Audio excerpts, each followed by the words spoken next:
高校2年生の時かな、全然ライブやりました。チケットも買ってくれて、お客さんも200人ぐらい来てくれたし、ボンジョビ、リビオナプレイヤー、I'll be there for you、 あとバッドメディスン、あ、思い出した、モトリクルー、ホームスイートホームもうライブハウス満席にしたことがあって、それが何回かあったんですよ。だからそれで生きていけるって思っちゃったんですよ。初めて焼きうどん食べた日はバンドの練習がしたくて、友人がいつも使ってるそのおしゃれなスタジオあるんだって行ってみようよって言って、そしたら「いや加藤君お腹空いてない？いやここね焼きうどんが美味しいんだよね」ってね、スタジオで焼きうどん食べれるんだなと思って頼んだら、素晴らしく美味しい焼きうどんが目の前に出てきたわけですよ。練習スタジオは練習スタジオでちょっとあるんですよ。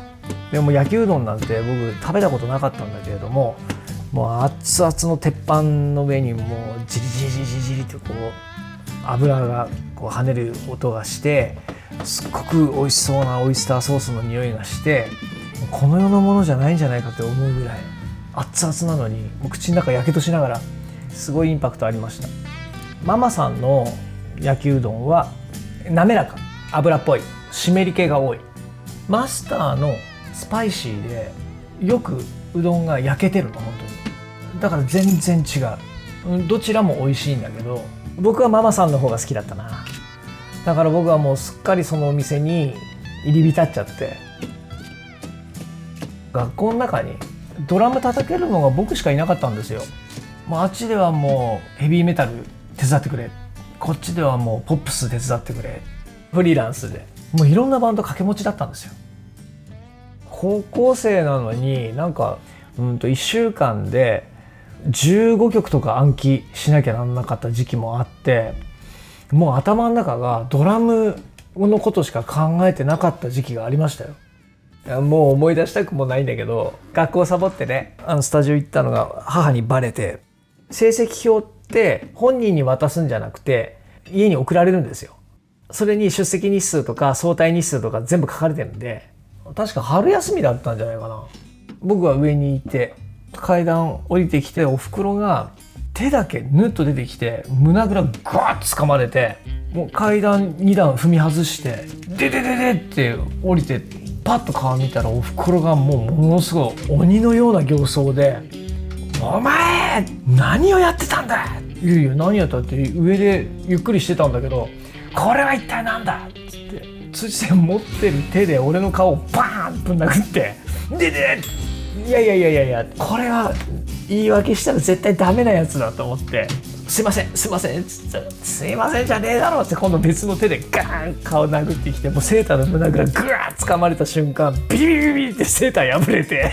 その後もう馬乗りになってもうバンバンぶん殴られて、妹が慌てて飛んできて「お母さんやめて、お兄ちゃん何やってんのあんたは」って今度妹から怒られて、もうしょうがないからもう妹にも「ごめんなさい」っつって謝ってしたらもうおふくろはなんちゅうかな、もうやっぱ情けなかったんだろうね。ボロボロ泣き出しちゃって、今度は「いやお母さんごめんごめん」って「うるさい!」って言われて「お前の顔なんて見たくもない!」うち押し入れがあるんですけど、扉を開けてその中に入ってっちゃっておふくろ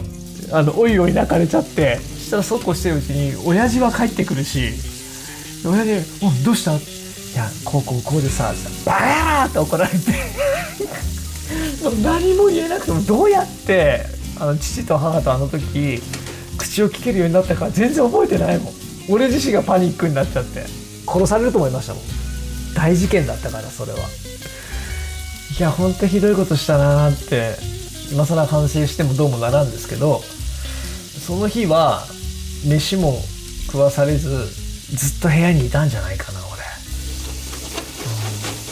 俺。もう音楽なんてとんでもないって大反対だった。大学の付属の高校に通ってたので、まあ簡単な試験受ければすぐ大学入れたんですよ。でもそれすらも俺行かないって始まって、どうしようもなんないから俺はもうすぐプロになるぜって東京に行っててってバンドやってたんです。でも現実はだいぶ違ったんじゃないか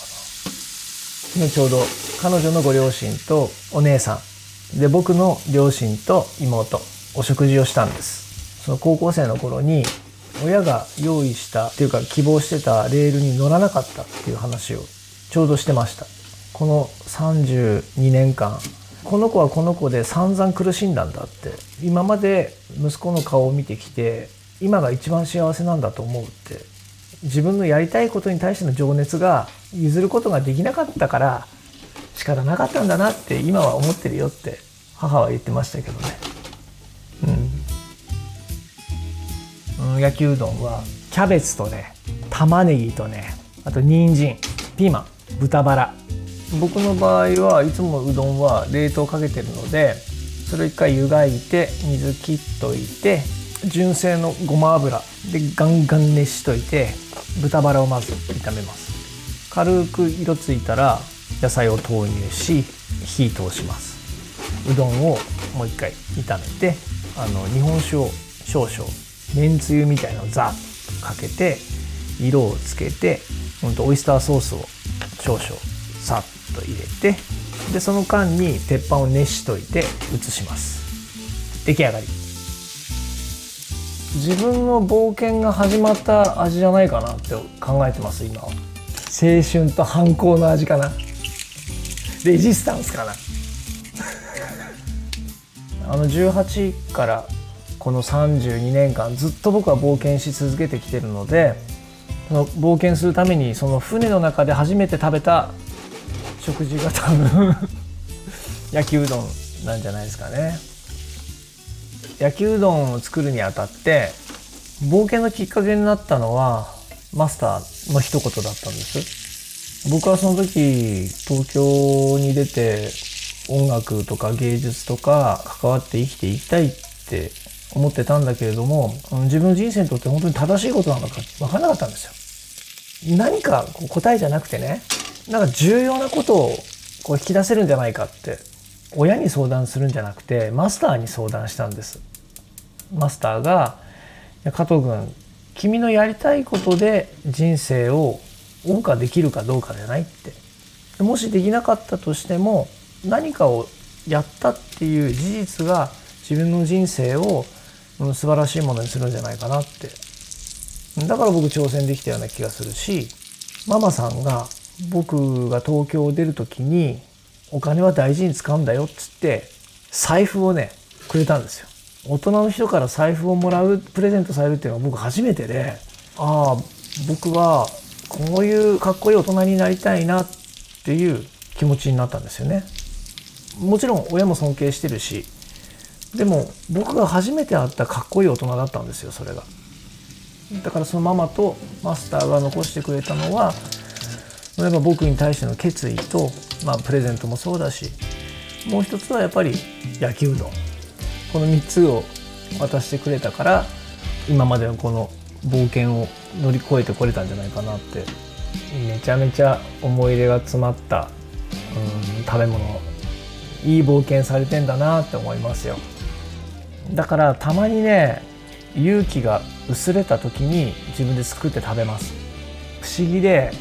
鉄板に乗っかってるだけでね、なんかね元気になるんだよね。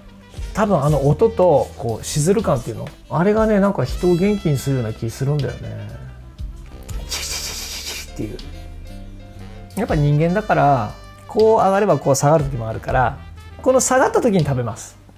でもほら鬱にはならないから、こう下げて考えちゃったりね、いや俺ってダメだな今ってで食べてまあやって思えるうちはまだ全然いけると思います。俺